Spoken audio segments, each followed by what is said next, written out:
Vamos abrir a palavra em Mateus, capítulo 7.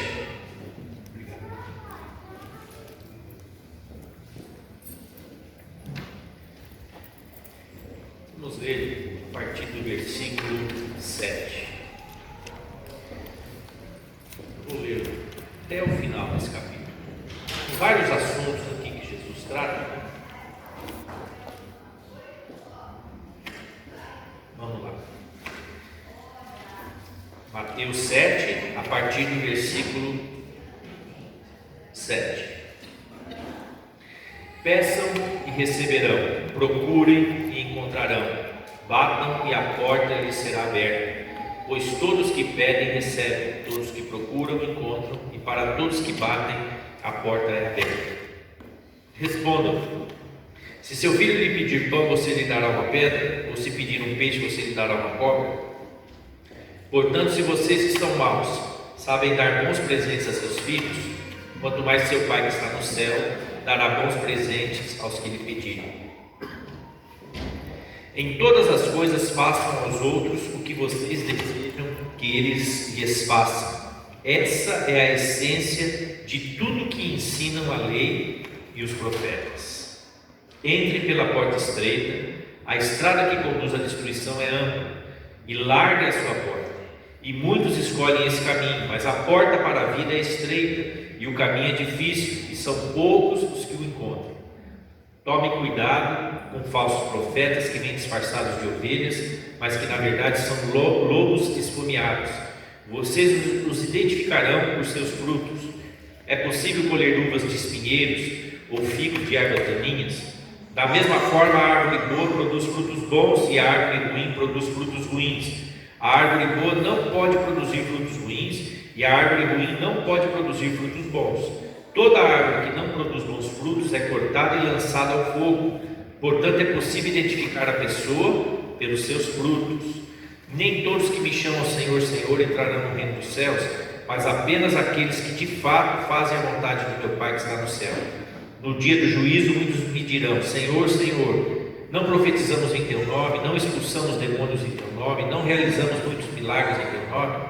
Eu, porém, responderei: nunca os conheci. Afastem-se de mim, vocês que desobedecem à lei. Quem ouve minhas palavras e as pratica é tão sábio como a pessoa que constrói sua casa sobre uma rocha firme. Quando vierem as chuvas e as inundações e os ventos castigarem a casa, ela não cairá, pois foi construída sobre rocha firme. Mas quem ouve meu ensino e não pratica é tão tolo como a pessoa que constrói sua casa sobre areia. Quando vierem as chuvas e as inundações e os ventos castigarem a casa, ela cairá com grande estrondo.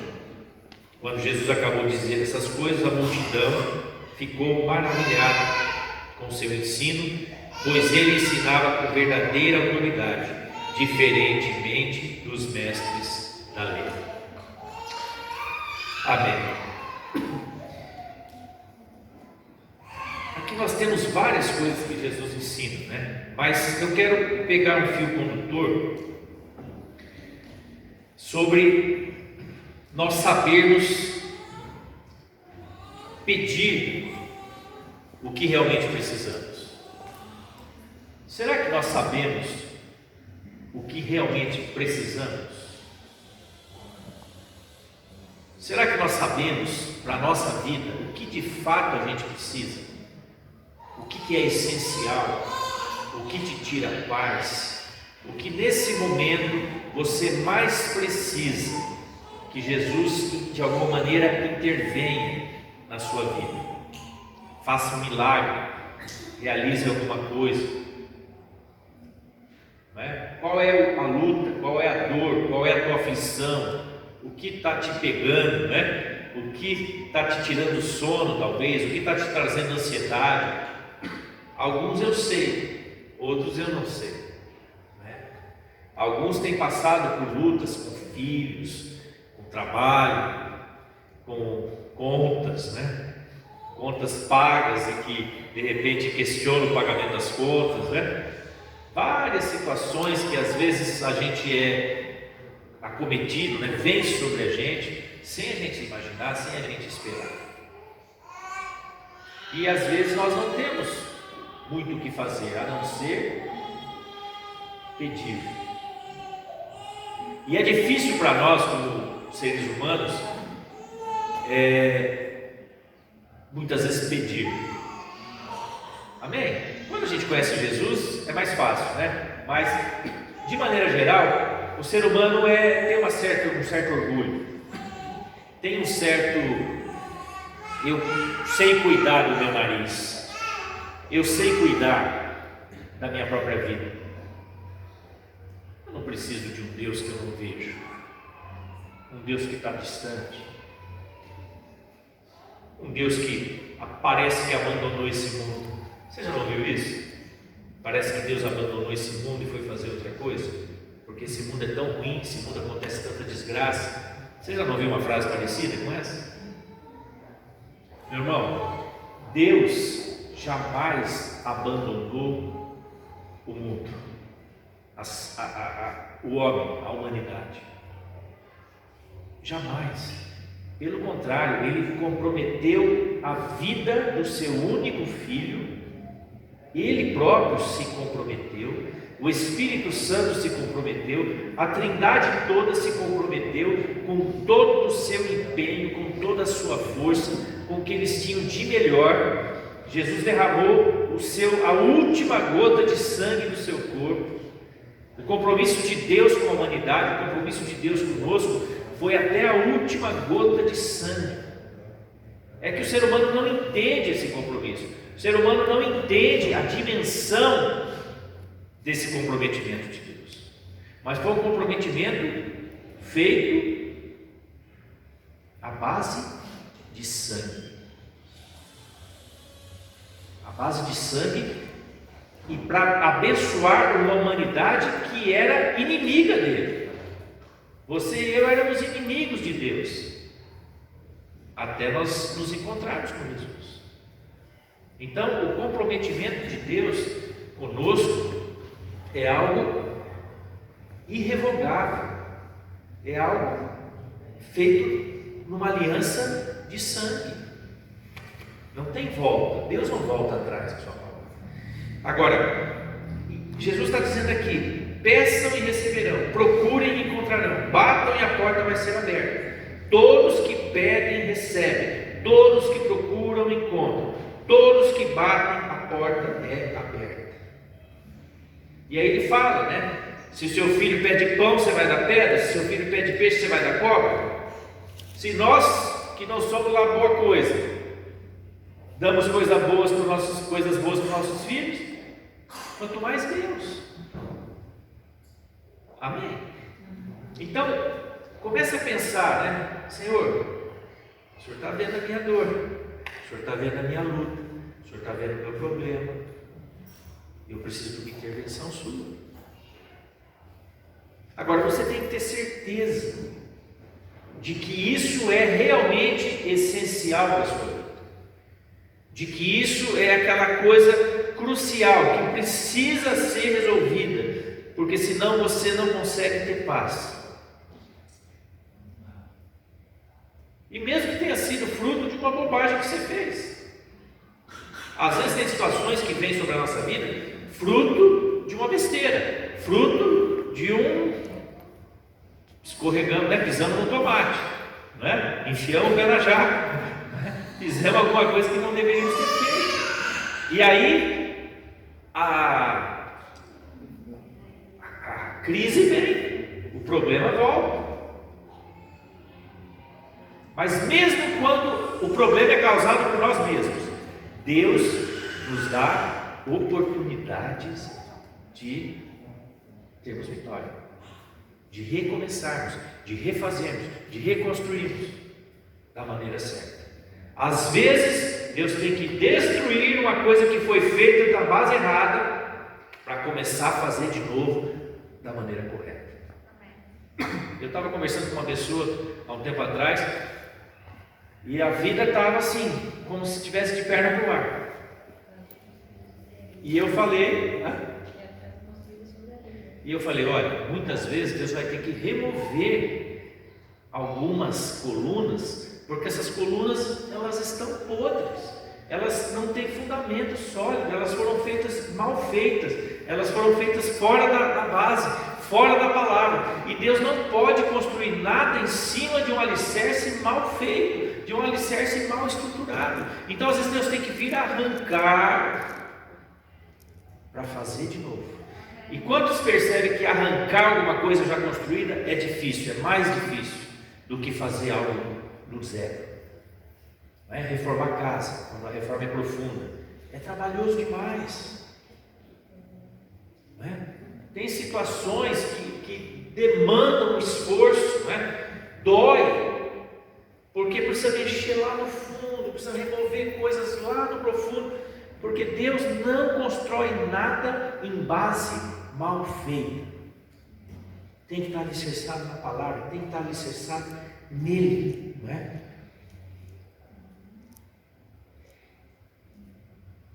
Jesus fala uma coisa aqui também muito importante sobre a essência de todas as coisas. E eu acho que quando nós pedimos alguma coisa para Ele, eu acho que o que Ele fala aqui tem muito a ver com isso. Porque Ele fala: peça e você procure e encontre, peça e receberão, procure e encontrarão, batem e a porta vai ser aberta. Mas aí Ele fala uma coisa aqui, em todas as coisas façam aos outros o que vocês desejam que eles lhes façam. Essa é a essência de tudo que ensinam a lei e os profetas. Isso parece que está meio jogado aqui, mas tem tudo a ver com o que Jesus falou sobre pedir e receber. Porque quando Ele fala peça e receba, bata e vai se abrir, procure e vai encontrar, Ele não está falando para você pedir coisas egoístas, coisas para o teu próprio prazer, coisas para o teu próprio deleite apenas. Ele está falando para quando você pedir coisas, você também pedir pensando nos outros. Amém? Veja só. Claro, às vezes você está com uma situação, você precisa resolver. Mas entenda bem, Deus quer resolver isso. Mas Ele não quer apenas que você viva em função do seu próprio umbigo. Todos nós temos problemas. Todos nós temos lutas. Todos nós temos demandas. Às vezes você pensa assim: mas a pessoa tem bastante dinheiro, ela não tem problema. Vem junto com o pacote problemas associados a ter dinheiro, a ter coisas para cuidar, a ter isso, a ter aquilo. Tudo dá trabalho, tudo tem complexidades, tudo tem complicações na vida. Você está entendendo? Mas o que eu faço com aquilo que Deus tem me dado? Eu só penso em mim? Eu só vejo o que está me beneficiando, só o que está em volta de mim, só o meu umbigo? Se Deus, eu preciso de um carro, Deus me dá um carro, o que eu faço com esse carro? Se Deus me dá uma casa, essa casa é só para o meu prazer? Ou eu posso receber pessoas, eu posso hospedar pessoas, eu posso ser uma pessoa hospitaleira? Você está entendendo?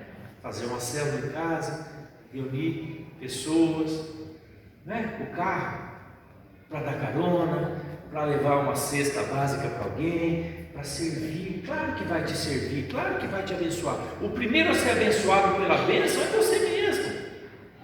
Mas tudo que você pede, tudo que você busca, deve estar permeado por esse espírito de abençoar também quem está perto de você. Faz parte, meus irmãos. Estudos mostram, estudos científicos mostram que o que mais traz, como é que eu vou dizer, contentamento, não é bem essa palavra, mas o que mais traz assim, satisfação para o ser humano, gratificação, é quando ele consegue abençoar alguém, trabalhar em prol de alguém, fazer um trabalho voluntário, uma causa nobre, uma causa que abençoa outras pessoas. É o que mais traz gratificação, é o que mais traz satisfação, alegria. É quando, uma das coisas que eu creio que deveria ser recomendado para quem está em depressão é fazer trabalho voluntário para alguém que precise mais. Porque, não estou dizendo, entenda bem, eu não sou psiquiatra, né? Não sou psicólogo, mas eu entendo a alma humana, né? E eu sei que muitos casos de depressão é porque a pessoa se sente inútil, ela se sente sem função, sem propósito no mundo. Mas se a gente parar e começar a olhar ao nosso redor, nós vamos ver que tem muita gente que pode precisar da gente, de alguma maneira. A gente pode abençoar muita gente, abençoar as pessoas com uma palavra, com uma oração, de várias e várias maneiras, dando atenção, ofertando financeiramente, de tantas maneiras. Então muitas vezes a pessoa é curada da depressão porque ela para de olhar só para ela, só para o problema dela. E você sabe que quando você olha muito para o seu problema, parece que ele só cresce de tamanho, ele só vai aumentando, parece que não tem solução, parece que você não encontra saída, parece que você não vê por onde, né, achar. Então, quando a gente quando a gente ora por alguma coisa, quando a gente pede, quando a gente procura, quando a gente bate na porta, lembre sempre dessa perspectiva de fazer para o outro o que você gostaria que fizesse para você. Jesus fala que isso é o resumo do ensino da lei dos profetas. Meus irmãos, que coisa tremenda! Se você não pudesse ler a Bíblia, né? Mais nada da Bíblia, você já saberia o que fazer. Fazer para o outro o que você gostaria que fizesse para você. Você já pensou como a vida seria boa? Como o planeta seria feliz? Como as pessoas se dariam bem? Fazendo para o outro o que a gente gostaria que fizesse para a gente mesmo. Sabe, quando você vai estacionar o carro, você pensa em parar de um jeito. Olha, muitas vezes, meus irmãos, eu presto atenção nisso. Eu paro de um jeito que sobra espaço para o outro parar. Às vezes eu desço, eu vejo, eu volto no carro e manobro de novo para sobrar mais espaço para o que vem depois de mim. Mas são pouquíssimas pessoas que eu vejo pensar assim. Por quê? Porque muitas vezes eu quis parar numa vaga, cheguei lá por causa de um cantinho assim, meu carro não coube. E eu vi aquele espaço sobrando nas outras vagas. Eu falei, puxa, mas olha, as pessoas não pensam em quem vem depois. Você entende? Pensar no outro, fazer para o outro aquilo que você espera que o outro faça por você, que você gostaria que o outro fizesse por você. Coisas pequenas, coisas simples.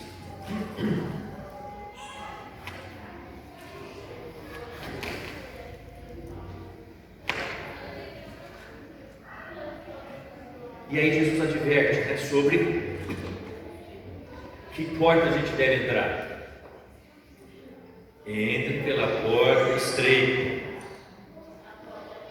A estrada que conduz à destruição é ampla e larga a sua porta, e muitos escolhem esse caminho. Mas a porta para a vida é estreita, o caminho é difícil e são poucos os que o encontram. Você está entendendo? Olha como Jesus fala sobre isso. Parece um contrassenso, né? A gente precisa alcançar as multidões para Jesus, a gente precisa falar de Jesus para todo mundo, as pessoas precisam ouvir de Jesus, mas Jesus está falando que são poucos os que encontram a porta para a vida, porque a porta para a vida é estreita, o caminho é difícil. Mas por que será que são poucos que encontram? Porque uma porta tem duas portas, uma grande e uma pequena, mas são portas dá para ver, mas tem a ver com a intenção do coração. Eu estou olhando para a porta, pensando só no meu interesse, só no que é bom para mim, no meu bem-estar, ou eu estou olhando para a porta, sabendo que eu preciso pensar nos outros também. Sabe? Pensar nos outros. A vida não se resume só a nós, né, irmãos? Por que é importante fazer parte de uma igreja local? Porque na igreja local a gente entende que nós fazemos parte de algo muito maior do que a gente. que já começou muito antes da gente e que vai continuar talvez depois da gente. Então nós não somos o centro da igreja. A igreja vai continuar comigo ou semigo, né? Com você ou sem você. Mas Jesus quer que você esteja junto. Jesus quer que eu desempenhe meu papel. Mas se eu falar, Jesus, cansei, não quero mais pastorear, cansei desse negócio de ser pastor, isso não é para mim, enjoei. Deus fala, tá bom, você perdeu um privilégio, mas eu vou levantar outro, porque a igreja vai ter que, o trabalho vai ter que ser feito. O teu chamado é para você, mas eu vou ter que levantar outro para fazer aquilo que você deixou de fazer. Está entendendo? A porta é estreita também nesse sentido. A porta para a vida é estreita, o caminho é difícil. Você é um privilegiado por ter achado a porta, por estar no caminho. Então não reclame que ele é difícil. Ele é difícil e pronto. Jesus falou que ele seria difícil. Jesus foi muito honesto conosco. Ele não pintou um quadro mentiroso. Ele falou, olha, o caminho é difícil, a porta é estreita, são poucos que encontram. Agora a porta para a perdição é larga. Muitos entram por ele. É fácil o caminho para se perder. Você já percebeu uma pessoa, quando ela se afasta de Jesus, rapidamente ela começa a decair assim na sua vida?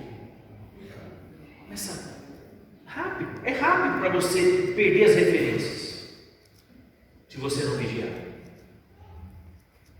Você já viu como demolir uma casa é muito mais fácil que construir? Pede para alguém e fala, vou demolir essa casa. Rapidamente, questão de dias eles derrubam. Mas para construir, demora muito mais. Então, não se julgue imune. Você e eu não somos super-homens. Nós somos pessoas que dependem da graça e do favor de Deus todos os dias. Todos os dias nós dependemos do Senhor sobre a nossa vida. É claro que a maturidade nos dá mais astúcia como a serpente, A gente sabe identificar mais rápido as ciladas do maligno, a gente sabe sair de situações que são armadilhas dele para a nossa vida, a gente fica mais vivo, mais esperto, mais maduro, a gente não cai com tanta facilidade nas armadilhas que ele põe para a gente. Mas nós não somos imunes.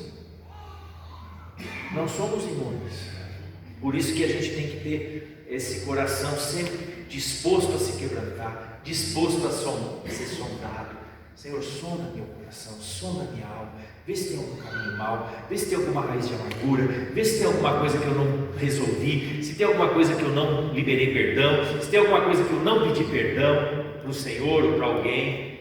Sabe, não deixar acumular sujeira debaixo do tapete, Não deixa sempre limpando, sempre colocando diante de Deus, sempre fazendo, Senhor, sonda o meu coração. Sabe, faz isso sempre, de preferência diariamente, mas se não der fazer diariamente, faça o mais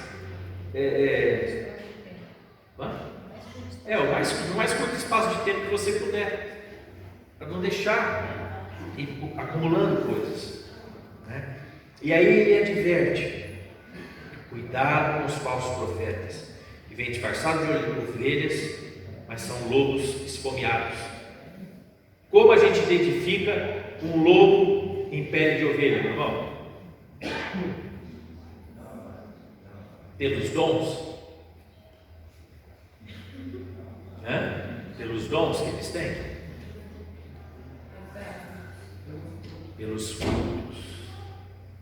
Nós identificamos os falsos mestres, as falsas ovelhas, pelos frutos, pelo caráter transformado ou não, a imagem de Cristo ou não.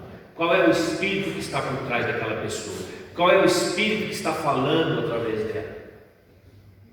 Irmãos, a palavra de Deus tem um espírito por trás dela. É o espírito do próprio Deus. A palavra de Deus é viva porque ela tem um pensamento, ela tem um Espírito que sopra, ela tem um Espírito que fala, é o Espírito de Deus falando conosco. Há um Espírito de Cristo que permeia toda a palavra, não é qualquer Espírito. Por isso que não basta pegar o Evangelho e falar com o Espírito errado. Nós que temos o Espírito Santo, discernimos, eu tenho discernimento imediato quando alguém está falando a palavra fora do Espírito de Cristo.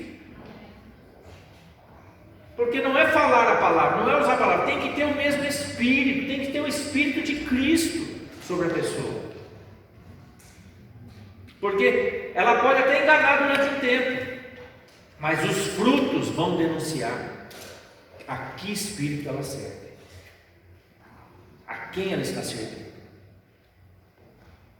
Então, Jesus deixou claro que há total possibilidade de nós não sermos enganados por falsos mestres ou falsas ovelhas. É só olharmos os frutos. A árvore boa não produz fruto ruim, a árvore ruim não produz fruto bom. Portanto, é possível, é o que ele diz, é possível identificar a pessoa por seus frutos. Nem todos que me chamam Senhor, Senhor vão entrar no reino dos céus, mas apenas aqueles que de fato fazem a vontade do meu Pai que está nos céus. Então não se trata, meus irmãos, de uma vida de aparência. Tem que ter uma vida de essência, de verdade, diante de Deus. Não é só falar, Senhor, Senhor, usar expressões evangélicas, versículos decorados, jargões, tudo bem, não é problema usar, mas o usar jargões religiosos não faz dessa pessoa uma árvore boa. Amém? O fato de alguém te falar a paz do Senhor na rua não significa que de fato ele tem a paz de Jesus sobre ele. Aquilo pode ser apenas um jargão, como outro qualquer. Amém? Você está entendendo? Tem que ser verdade, tem que ser vivido. O Evangelho tem que ser vida, tem que ser prática de vida. E não é fácil esse caminho. Por que muitos escolhem o caminho fácil? O caminho fácil é o quê? Viver de aparência. Esse é o caminho fácil. Viver de aparência, vestir uma capa religiosa. Você vem num culto, fica aqui 1h30, 2 horas, 2h30. Aqui você se comporta como um crente. A paz do Senhor, a paz da senhora, Não, a paz do Senhor para todo mundo, Eu lembro uma pessoa que me cumprimentou uma vez, eu nunca tinha ido numa igreja, e aí chegou uma senhora no final do culto e falou, a paz do Senhor. Ele falou, a paz da senhora. Ele achou que ele era o Senhor e ela era a senhora, era a paz da senhora. Cumprimentou. Então, jargões não identificam nada. Não identificam nada. Agora, se aquilo é verdade, se a pessoa realmente está em paz com Deus, a paz do Senhor está sobre ele, a paz de Jesus está sobre ele, amém? Quando ele te fala a paz de Jesus, a paz de Jesus vem sobre você. Amém, irmãos? A palavra de Deus não tem palavras mágicas. A palavra de Deus não tem palavras mágicas, Não se trata de abracadabra, esse tipo de coisa. O sangue de Jesus tem poder. Isso não é uma fórmula mágica, está amarrado em nome de Jesus. Isso não é uma fórmula mágica. Eu já vi coisas feias acontecerem. Pessoas saírem apanhadas, demoniadas, porque só tinha aparência. Só tinha aparência. Aí chega lá, eu te repreendo em nome de Jesus, o diabo ri na cara do camarada. Fala, eu já vi isso. Você está brincando comigo, Entendeu? Por quê? Porque não tem autoridade nos céus, não tem autoridade no inferno. A gente tem que ser conhecido nos céus. É lá que eu quero ser conhecido. Mas a gente também tem que ser conhecido no inferno.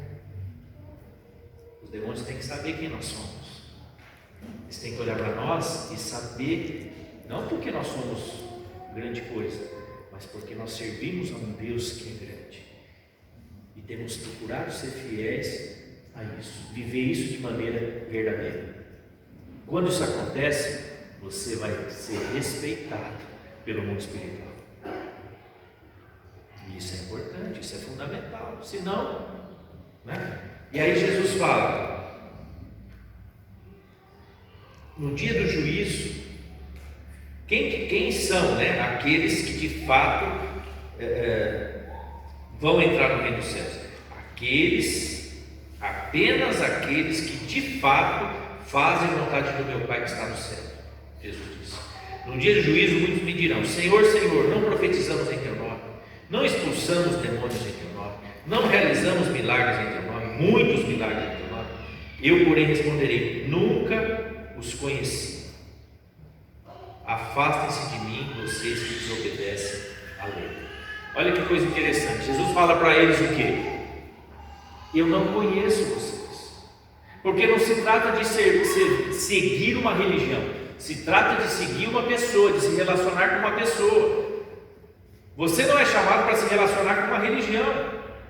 Você não saiu da religião que você tinha para se tornar evangélico. Está entendendo isso? Ser evangélico não é uma nova religião.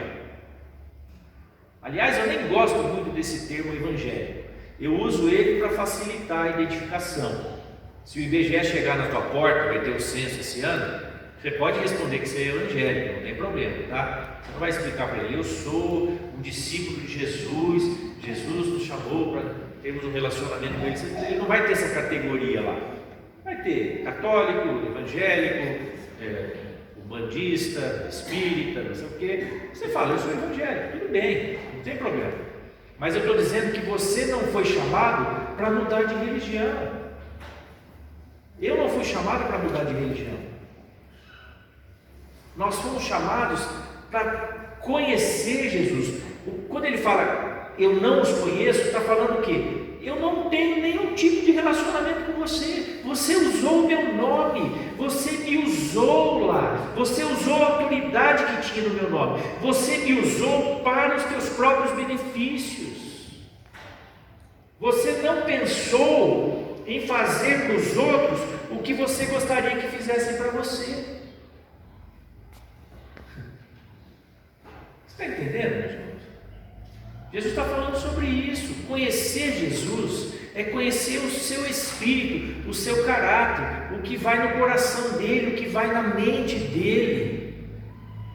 E o que mais ocupa o coração de Deus, o coração de Jesus, o coração do Espírito Santo, é a preocupação com as pessoas, com os outros. Por isso que é tão importante você fazer para o outro aquilo que você gostaria que fizesse para você, a não ser que você tenha tendências autodestrutivas. Aí é melhor você não fazer, não é? Se você tem tendências de se autodestruir, você não vai fazer isso para o outro, mas está falando de coisas boas. Faça para o outro o que você gostaria que fizesse para você.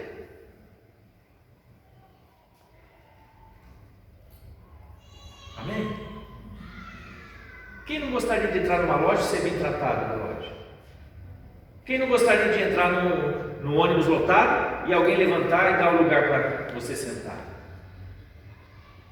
Quem não gostaria de andar na rua e alguém cumprimentar bom dia com um sorriso? Quem não gostaria de você... Você está entendendo? Quantas coisas pequenas que a gente gostaria de ser, que fizessem para nós.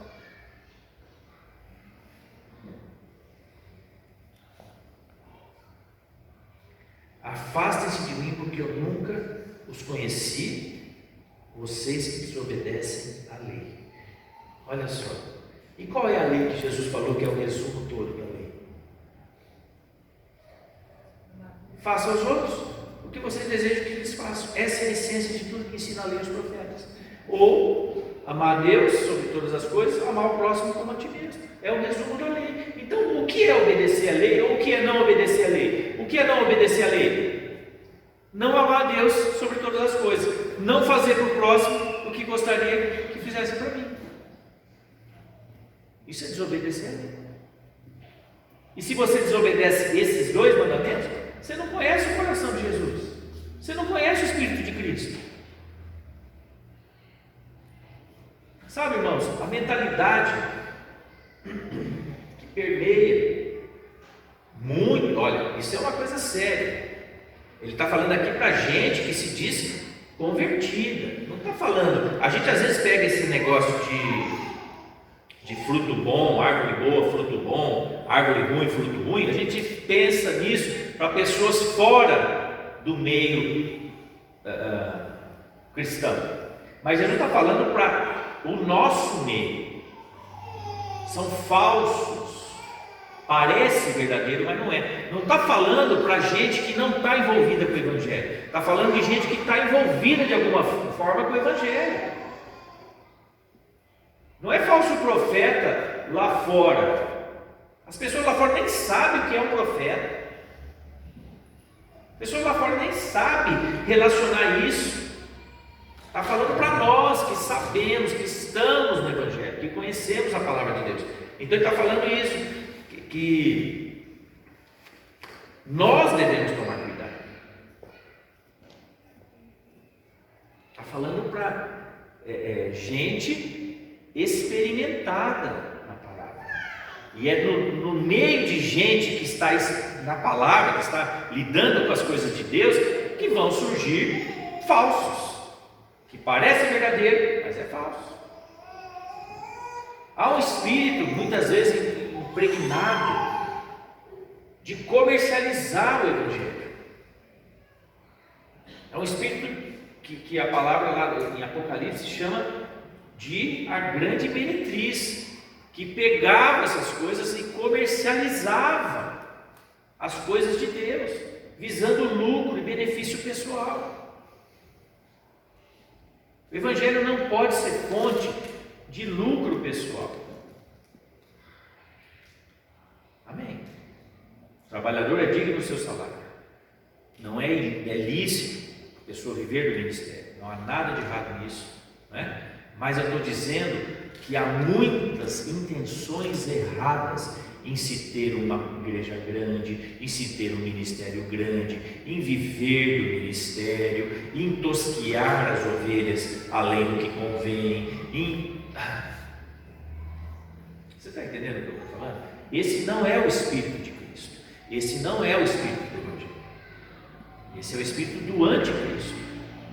E está mais perto da gente do que a gente pensa. A gente pensa que o Anticristo vai ser aquele, né? Vai ter a figura do Anticristo? Vai. Um homem que vai ter a encarnação do maligno nele. Assim como Jesus, o Espírito Santo, estava em plenitude nele, o Anticristo vai ter a plenitude do mal nele. Mas não pensa que ele vai chegar e falar: haha, eu sou o Anticristo, chifre pula na cabeça dele, ele vai ter um tridente na mão, vai sair fogo da boca, vai ter uma cauda, né, um rabo aqui saindo. Irmão, isso é bobagem, né? Isso é bobagem. Vai aparentar ser bom, vai aparentar ter boas soluções, vai aparentar trazer paz sobre a terra, vai trazer uma palavra aparentemente boa, que parece com a verdade, mas é mentira, é falso, e é o anticristo.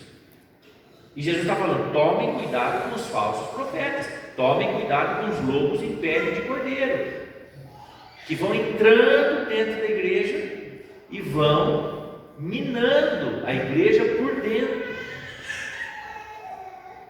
Nenhuma igreja está imune a isso. Por isso que Deus coloca pastores, coloca pessoas mais experientes na fé para estarem vigiando, atentos.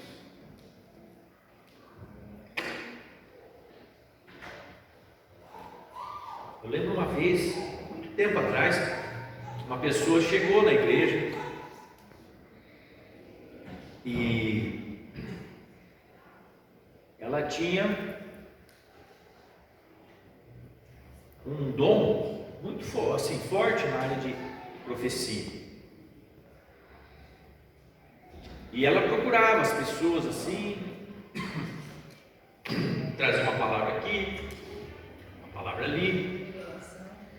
revelação, uma palavra profética, e eu só de olho, né? Aí um dia eu chamei a irmã e falei: irmã, eu não quero que você leve a palavra sozinha para a pessoa. Você vai chamar quem é o líder dela, que eu quero que o líder esteja junto, ou um dos pastores, que eu quero que o líder escute, porque a gente pode cooperar para que aquela palavra se cumpra. Mas você sabe que, né, o pastor tem que estar sempre atento. Mas claro, se é uma palavra de Deus, eu quero cooperar para que aquela palavra se cumpra na vida do meu irmão, mas também estou atento ao que está sendo falado, porque eu quero saber se aquilo é de Deus ou não é.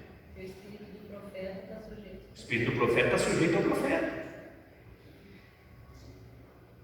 Aí um dia essa irmã chegou para mim e falou assim, estava ali atrás, como eu costumo ficar. A irmã falou assim: pastor, essa noite eu sonhei com o pastor. Olha, a coisa era feia. Levantei para orar, fiquei intercedendo pelo pastor.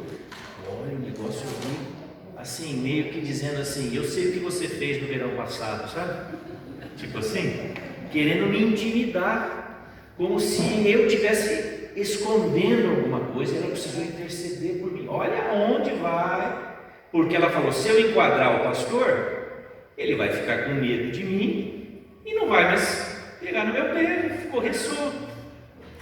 Eu falei: amém, irmã, que bom, interceda a Deus, porque eu preciso da sua oração, como eu preciso da oração dos irmãos. Obrigado por levantar de madrugada e orar por mim, graças a Deus. Não quis saber o que era, o que ela viu, o que ela não viu, porque eu percebi o espírito que estava por trás. Você está entendendo, irmãos? É uma linha fina. E aí eu comecei a checar as palavras, a checar, a sentir que não tinha substância naquilo. Ela queria usar o dom para manipular as pessoas, para se colocar. Olha como o meu dom é importante, olha como o meu dom, olha como o meu dom, não é? E o desfecho depois eu não vou contar, porque senão, não é? Mas enfim, nós como pastores, mas eu não quero entrar em detalhe, né? Nós como pastores temos que estar atentos para zelar pelo bem-estar do rebanho, para zelar sobre coisas que vêm de fora, né, do nada, e começam a atormentar o rebanho. E você sabe que esse tipo de palavra profética, isso atrai. Aí começou a ir gente na casa dela, ir para cá, ir para lá, entendeu? Graças a Deus, né, ela ficou pouco tempo, foi embora, né? Não teve nenhum estrago maior, né? Amém, nós amamos a vida dela, a família, né? Eu confrontei, falei, nada disso que eu estou falando para os irmãos não foi falado para ela, por isso que eu tenho liberdade de falar, né? Mas a gente precisa estar atento, porque lobos podem aparecer a qualquer momento, aparentando muita piedade, tendo dons, tendo revelação, tendo um monte de aparência. Mas nós temos que discernir. Então, nunca se deixe levar pela aparência. Você tem que olhar os frutos que aquela pessoa tem dado. Amém? Os frutos que são importantes. Qual é o fruto? Como que a vida daquela pessoa está? Como é que está o coração dele?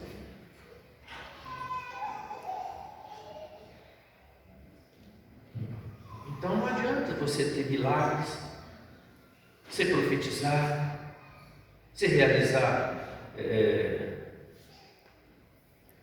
expulsar demônios. Você pode fazer tudo isso e deve. Você deve profetizar, você deve expulsar demônios, você deve fazer milagres.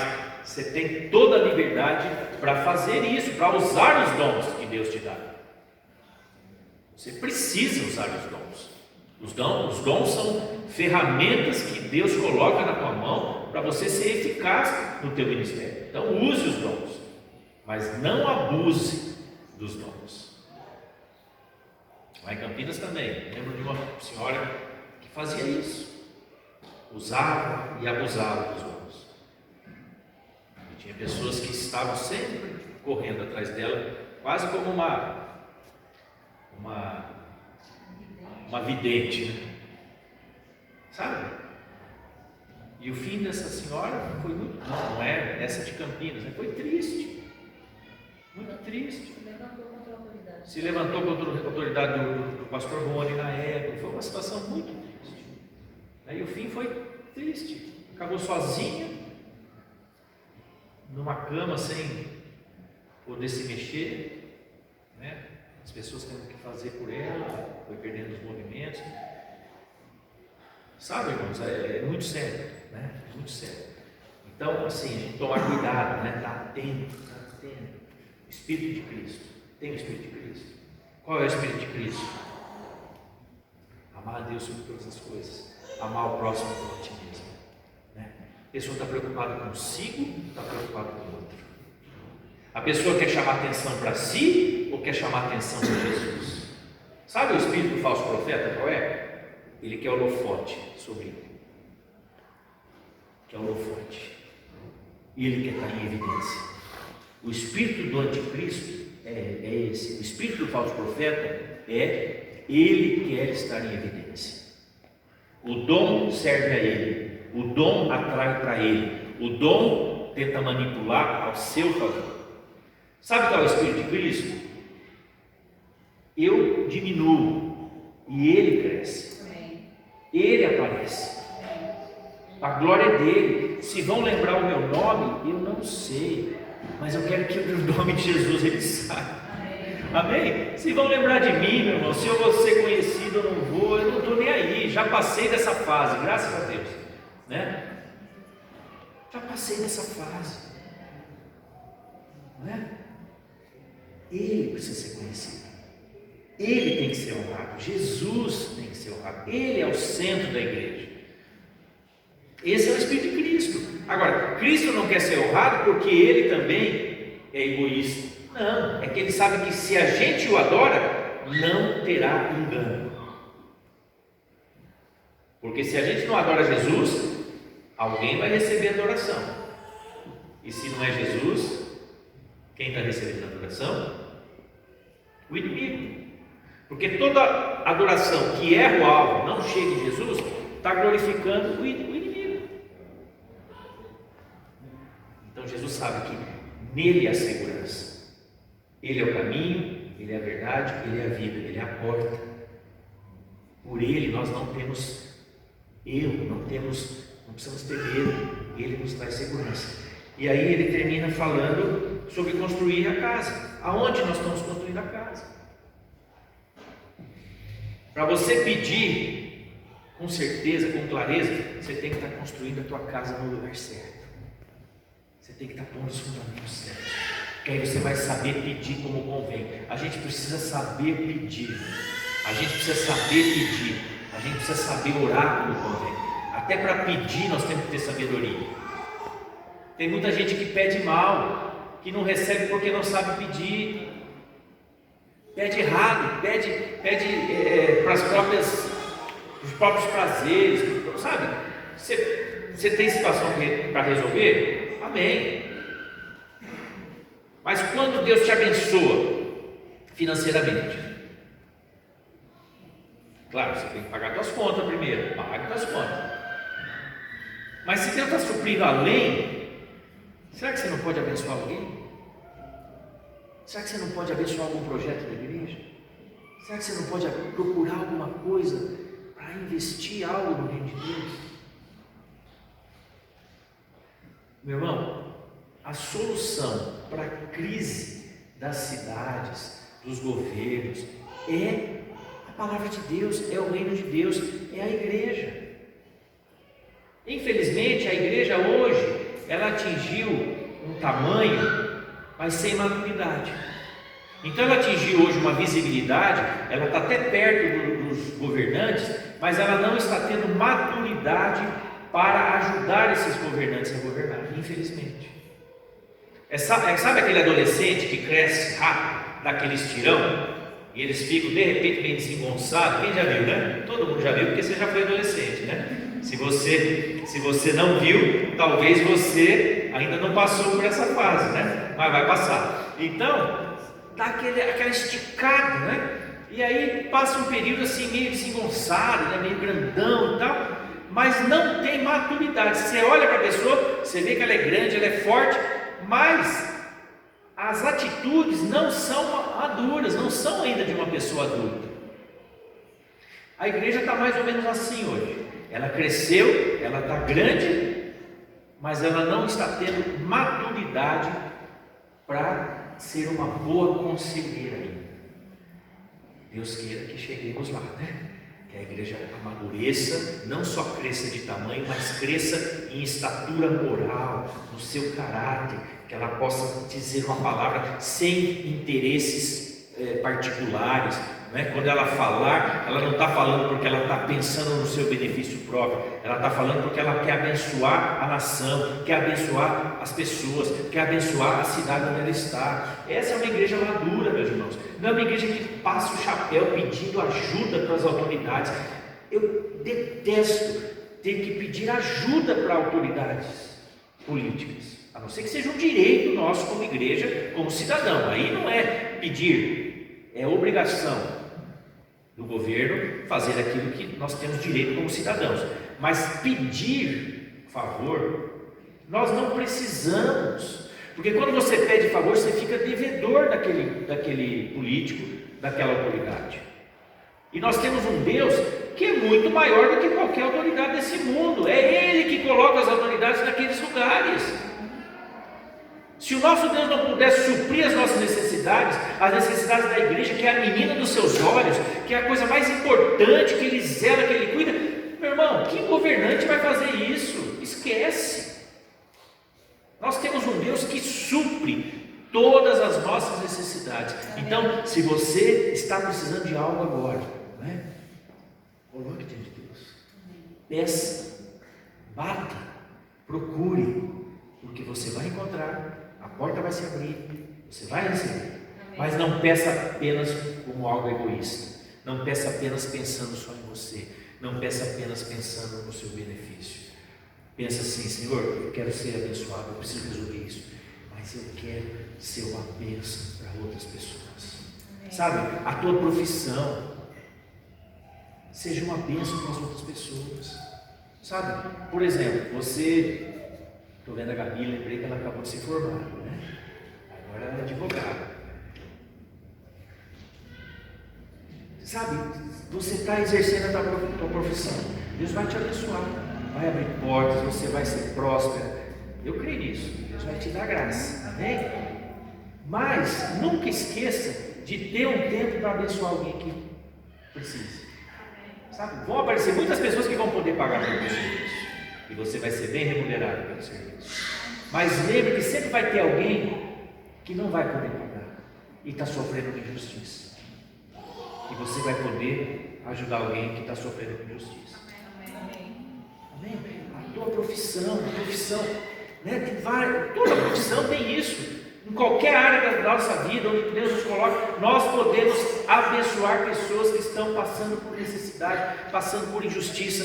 Deus, muitas vezes, eu lembro do escritor do Uma Vida com Propósito, estou encerrando, tá? Pra você não ficar cansado. Rick Warren, ele escreveu aquele livro Uma Vida com Propósito, entre outros. E eu fui uma vez em São Paulo, uns 10 anos atrás, eu era numa ministração dele, 2011, por aí. E ele estava assim, esse livro vendeu demais. E ele de repente ficou com muito dinheiro. Ele ganhava muito dinheiro com a venda desse livro. Vendeu milhões de exemplares nos Estados Unidos, milhões de exemplares no Brasil. E ele começou a ser influente, as pessoas queriam ouvi-lo, as revistas, os telejornais, as revistas da tarde, a Newsweek, as revistas de notícias dos Estados Unidos. De repente ele se tornou uma celebridade. E aí ele parou e falou: peraí, eu preciso tomar cuidado com isso. Aí ele colocou diante de Deus: Senhor, o que eu faço com essa afluência de recursos? Não. Fez duas perguntas. O que eu faço com a afluência de recursos? Com todos os recursos que estão chegando na minha mão. E aí a segunda pergunta que ele fez: o que eu faço com essa influência que o Senhor está me dando? Afluência de recursos fluindo para ele, vindo para ele, e a visibilidade que ele estava tendo. E aí Deus falou duas coisas. Primeiro, mantenha o mesmo padrão de vida que você tinha. Mesmo padrão de vida que você tinha. Então ele falou: eu continuo com a mesma caminhonete que eu tinha antes, moro na mesma casa, tenho um orçamento normal, quer dizer, não subiu a cabeça com bens, com coisas materiais. Não estou dizendo que isso é errado, você pode melhorar, né? Melhorou o salário, pode comprar um carro melhor, se der para comprar um carro melhor, fique em paz, né? Amém? Mas eu estou dizendo assim, que ele manteve, e pegou, passou a viver com 10% de tudo que ele recebia, e 90% ele criou uma fundação para ajudar doentes com AIDS na África, começou a abençoar lugares e entidades, criou situações que ele pudesse usar os 90% para o reino de Deus, e 10% ele passou a viver com isso. Olha só, né? Tudo bem que 10% do que ele estava ganhando era bastante. E aí, com a influência, Deus falou para ele: seja a voz dos que não têm voz. Seja a voz daqueles que estão sendo oprimidos, que são marginalizados, aqueles que ninguém lembra deles, aqueles que não estão participando da festa. Lembra que eu ministrei? A festa estava acontecendo e eles estão lá no canto. Ele falou: seja a voz desses, seja a voz deles, fale por eles, porque você vai ser ouvido. Eles não têm sido ouvidos. Meu irmão, que pensamento? Esse pensamento é de esquerda, é de direita? Da onde é esse pensamento? Esse pensamento é de Deus, é do Espírito de Deus. Deus está comprometido com a justiça. Deus não está preocupado com A, B, C, com o candidato de A, B, C. Deus está preocupado com a justiça. O compromisso de Deus é com a justiça, e a justiça passa por abençoar outras pessoas. Esse é o Evangelho. Se o Evangelho não for para abençoar os outros, né, não tem sentido. É a essência do Evangelho. O Evangelho não é para mim, só para eu ficar bem. Você vai ficar bem. Deus te ama, Deus cuida de você. Você pode passar por crise, mas a crise vai passar. Deus vai te socorrer. Mas quando você estiver passando pela crise, pense no outro que também está passando pela crise. Talvez tua crise fique um pouco menor, porque não é só eu que sofro, não é só você que sofre. Muita gente sofre. E tem sofrimento às vezes que é maior do que o nosso. Então lembra disso. Deus está te colocando em lugar, né? Em alguns lugares. O que você tem feito com a influência que você tem? E o que você tem feito com os recursos que Deus está te dando? Não importa se é muito ou se é pouco, mas sempre sobra alguma coisa para você abençoar outra pessoa, abençoar algum projeto de Deus. Amém? Eu nunca mais esqueci isso.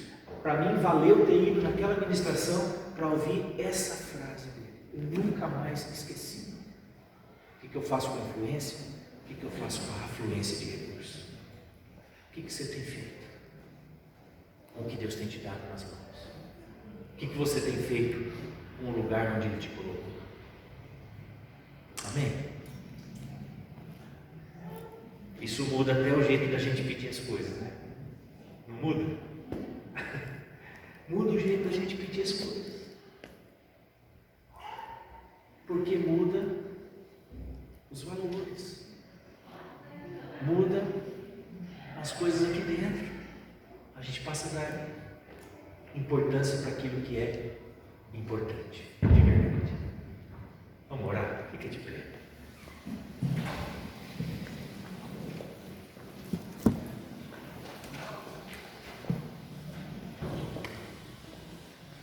Só um detalhe: depois de alguns anos, um filho do Rick Warren se suicidou. Você imagina isso? Um filho dele se suicidou. câncer de mama. E a mulher teve câncer de mama. Eles ajudaram a abrir uma fundação. Agora eles abriram uma fundação para cuidar de mulheres que têm câncer. Está entendendo, meu irmão? Com tudo isso, ele passou por isso. Então, será que a nossa dor é a maior do mundo? Ou será que tem outras dores também? Né? O fato da gente fazer tudo certo não quer dizer que não vai eventualmente acontecer problemas. Não quer dizer que a gente estava até conversando hoje à tarde com a Raquel. O fato da gente fazer tudo certo não quer dizer que eventualmente alguma coisa não vai dar errado. Mas Deus está no controle.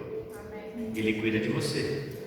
Se você bater, a porta vai abrir. Se você pedir, você vai receber. Se você procurar, você vai achar. Jesus falou, isso é fato. Senhor, nós colocamos diante de Ti a nossa vida. Te agradeço pelo exemplo do Rick Warren. Senhor, o que nós podemos fazer com aquilo que o Senhor tem nos dado? Com os talentos, com os dons, com os recursos materiais, com o nosso corpo, com a nossa voz, com a nossa boca, com a nossa mente. O que nós temos feito com a saúde que o Senhor tem nos dado? O que nós temos feito com o tempo que nós temos vivido sobre a terra? Senhor, nós temos usado tudo isso para o Teu reino. Nós temos tido disposição de realmente andar com o Senhor, pagar o preço, porque o caminho é apertado, é difícil. O Senhor mesmo disse isso. O Senhor não nos iludiu, mas há muita bênção, há muita graça, há muita alegria naquele que serve o Senhor. O Senhor preparou muitos momentos de graça, de gratidão, de celebração. Oh, obrigado, Jesus. Mas eu não posso ser plenamente feliz enquanto ainda tiver gente sofrendo, Pai. Enquanto ainda tiver gente que não Te conhece, enquanto ainda tiver gente que não ouviu falar de Ti de maneira certa, correta. Nós não queremos gerar pessoas que tiveram contato com o Teu milagre. Nós queremos gerar pessoas que têm contato com o Senhor. Nós não queremos pessoas que tenham contato com a Tua palavra, com as Tuas coisas. Nós queremos gerar pessoas que conheçam o Senhor, que se relacionem contigo, Jesus. Porque isso é que muda a vida para melhor. O que nós temos feito com os recursos que o Senhor tem dado? E o que nós temos feito com a influência que o Senhor tem colocado sobre nós? O lugar onde nós ocupamos na sociedade, o lugar onde nós ocupamos na vizinhança, os nossos vizinhos não estão ali por acaso. As pessoas não estão ali por acaso. Os nossos colegas de trabalho não estão ali por acaso. Qual a influência que nós temos sobre essas pessoas? A influência de Cristo, a influência do Senhor, a boa influência que vem do Senhor. Não queremos influenciá-los para terem uma nova religião. Não queremos influenciá-los porque a minha igreja é melhor do que a outra. Nós queremos levá-los a conhecer a Ti de verdade. Influenciá-los porque nós sabemos que isso vai ser bom para eles, assim como tem sido bom para nós. Senhor, abençoa cada um aqui, aqueles que estão assistindo, aqueles que vão assistir, que eles saibam usar os recursos para o Teu reino, que eles saibam usar a afluência de recursos para o Senhor, que eles saibam usar a influência para levar as pessoas a terem um relacionamento contigo. Cada um aqui, Pai. Em nome de Jesus nós oramos. Em nome de Jesus nós oramos, Pai. Te agradecemos por essa noite, te agradecemos por cada um que está aqui, por cada um que permaneceu até o fim, por aqueles que vão ouvir a palavra. Senhor, que a tua palavra possa ser compartilhada, possa abençoar, possa falar com outros, Pai, em nome de Jesus. Nós queremos que o teu Espírito, Pai, permeie a tua igreja sobre a face da terra. Nós queremos uma igreja conectada contigo. Queremos uma igreja que olha para o Senhor e olha para o próximo, Pai. Em nome de Jesus nós oramos. Amém. Abençoa o culto de amanhã à noite, Pai. Pelo aniversário da cidade, guarda as nossas vidas, dá-nos graça, dá-nos palavra, dá-nos autoridade para ministrarmos sobre essa cidade, Pai. Em nome de Jesus nós precisamos do Senhor. Em nome de Jesus. Amém. Amém? Ore por mim, amém, irmãos? Estejam lá se possível, gostaria muito que vocês estivessem lá. Amém? Vai ser importante. Deus abençoe. Tenha um bom descanso amanhã, né? Quem vai ter feriado. Deus abençoe a tua vida, em nome de Jesus. Amém.